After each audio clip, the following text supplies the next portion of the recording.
We are taught from a young age that debt is a trap. Most financial advice is built on a single cautionary rule: pay cash, live within your means, and cut up your credit cards. But there is a contradiction at the top of the economic ladder. The world's most successful entrepreneurs and real estate investors don't avoid debt. They use it as the primary fuel for their empires. You see this strategy in high-profile billionaires like Donald Trump. He doesn't just manage debt. He has famously referred to himself as the king of debt, leveraging borrowed capital to scale his holdings. This strategy is rarely mentioned in schools because traditional education is taught by instructors who have never practiced the business models they describe. Without real-world experience in the markets, they rely on textbooks that prioritize safety over wealth generation. To stop losing money, you have to look past the label on a bank statement. You need to understand the mechanical plumbing of your personal finances.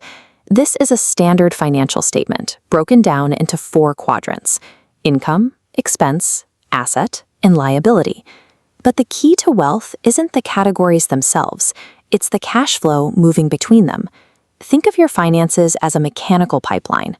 In this system, bad debt is defined by its physical direction. It is any obligation that forces money out of your pocket and through the expense column. This logic challenges the common belief that a fully paid-off family home is an asset. Even without a mortgage, you are still responsible for property taxes, insurance, and continuous upkeep.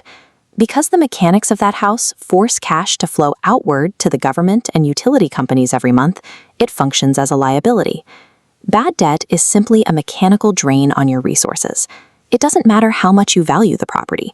If the cash flows away from you, the pipeline is leaking.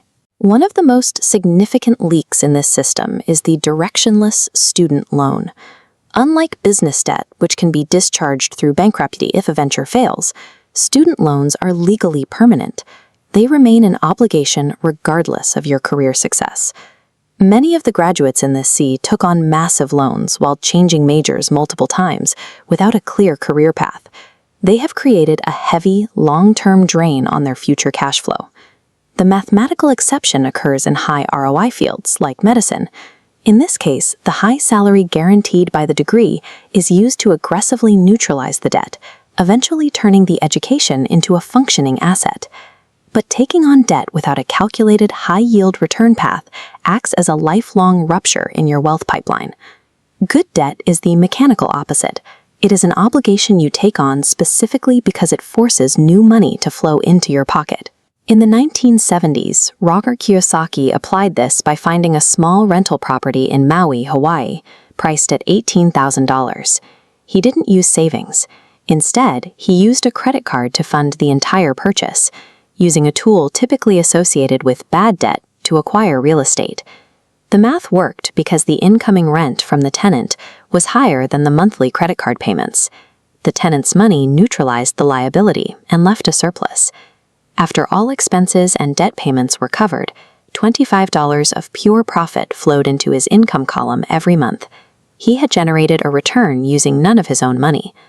By understanding the direction of the flow, he transformed a high-interest credit card into an automated income machine. Debt is a neutral tool. Its value depends entirely on the financial literacy of the person using it. Consider a boat. If it sits at a dock costing you maintenance and slip fees, it is a liability. But if you place that same boat into a commercial charter where it generates rental income, it becomes an asset. Whether it's a house, a shiny new car, or a degree, the physical object doesn't determine its financial status. Only the direction of the cash flow does. Employees often focus on increasing income, only to watch it flow back out to taxes and liabilities. Entrepreneurs use debt to acquire assets that keep the money inside their own pipeline. You don't need to fear taking on debt, but you should never sign for it until you have calculated exactly which direction it will force your money to move.